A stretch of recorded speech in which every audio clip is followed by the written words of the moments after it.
Cool. Hey everyone. So my question is how do hidden and visible encounters impact game exploration in JRPGs? This picture of a stereotypical JRPG Pokemon. Press or it came.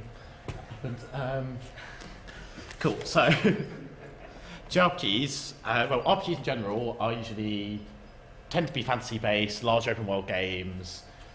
You have party members, etc. You fight monsters and kill things. JRPGs come from the East, Japan, and they're usually a lot more based around, the story is based around a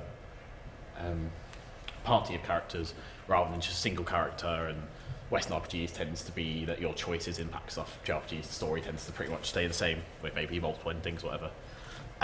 Hidden visible encounters.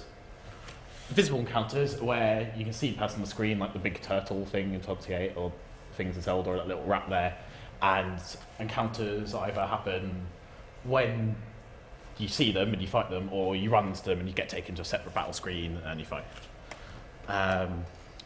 Hidden encounters, on the other hand, you can't see them anyway. You're running around dungeons or whatever, and all of a sudden you'll be whisked away to battle without warning.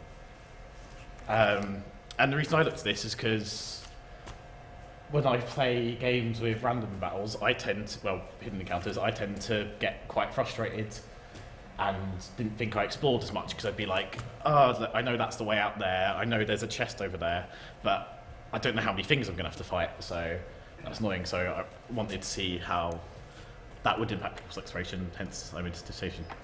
I did look at some text and stuff that do like psychology and behaviour and that, but for this presentation I'm mainly going to be looking at my actual playtesting and the results.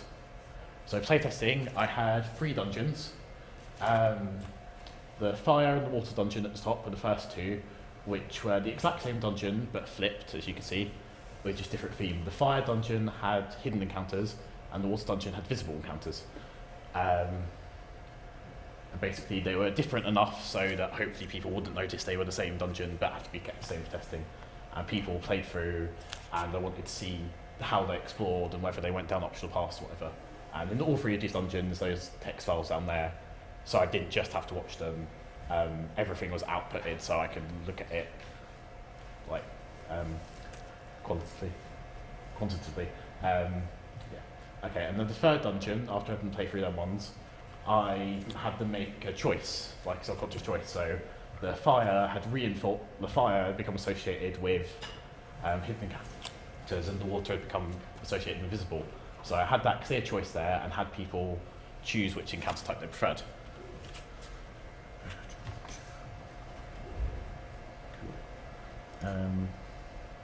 Also did a feedback form or online questionnaire, just looking at general things like the sort of RPGs they liked, how enjoyable they found the different encounter types, etc. And then I used both these, put this data together and made some conclusions. So first of all, here's the results from the playtest, taking all the log files and putting them into one big table. So that's how everyone explored. The green basically being if they went down the path and the red no. And as could be seen pretty much straight away, is that encounter type hidden visible doesn't actually seem to have any impact on player exploration. Which is fair enough, but lots of other interesting things did come from this. So there's like, as you can see, things like path 4 and fire and water were both the most like unexplored paths, and some paths in the fire were. So let's look at that in more detail.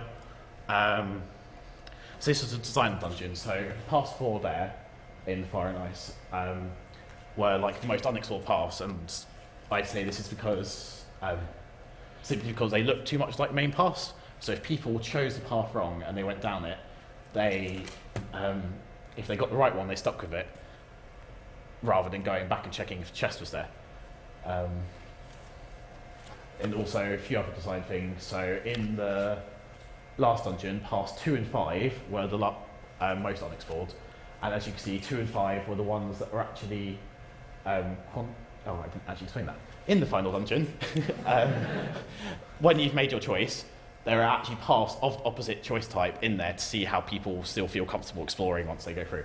So 2 and 5 are the ones of the opposite choice to the one they initially made, which actually does show somewhat that people are impacted by exploration, by the encounter type, but only if there's actually a choice between the two. This is only quite a low percent, however, like not that many. More design stuff. See, pass 4 and 3 were pretty much always gone in the final dungeon, even if people had not gone down like the encounter type they didn't like. I think this is mainly because they're just there, and you know that you'll only be fighting like one thing, or in the hidden one, most 2. So people would always go for them. Pass 6 puzzled me a bit because that got missed stupid amounts for seemingly no reason. And I think the reason is just bad design. People walking past just didn't really notice it. As you can see, it's quite a large path, quite at the top. People didn't really see. Design. Questionnaire, there were lots of things came up, but the most interesting bit there about it was enjoyability. So as I've already I proved that there was no impact on player exploration, but it does seem to have impact on player enjoyment. As can be seen, hidden encounter, because I asked them whether they enjoyed hidden encounters and the dungeons sort of correlate both, even though they're basically the same thing. As you can see, visible encounters and the water dungeon were actually wisely much more enjoyed than fire and hidden. Fire and hidden actually got negative feedback as well. So it definitely has an impact on exploration, on player enjoyment. Conclusion, so hidden visible encounters just don't really have an impact on player exploration unless there's actually a choice between the two, which is something I think would be quite interesting to research further. And there's games like Pokemon which do have that, where you have the trainers that you can see, and then you have the tall grass where there's random battles, and it'd be interesting to see how that affects things. Player enjoyment, it definitely impacts, which again would be more interesting to look at, and should kept, even though the actual question proved to not have that much conclusion, this itself should always be kept in mind when designing things, even if it doesn't impact exploration. And design definitely has very large impact on exploration, as I can tell through the few duds I made when designing my dungeons. So basically, people need to do some more research on how design impacts exploration and keep that in mind when they're exploring, when they're making dungeons and things, so that people explore more. And yeah, that's me.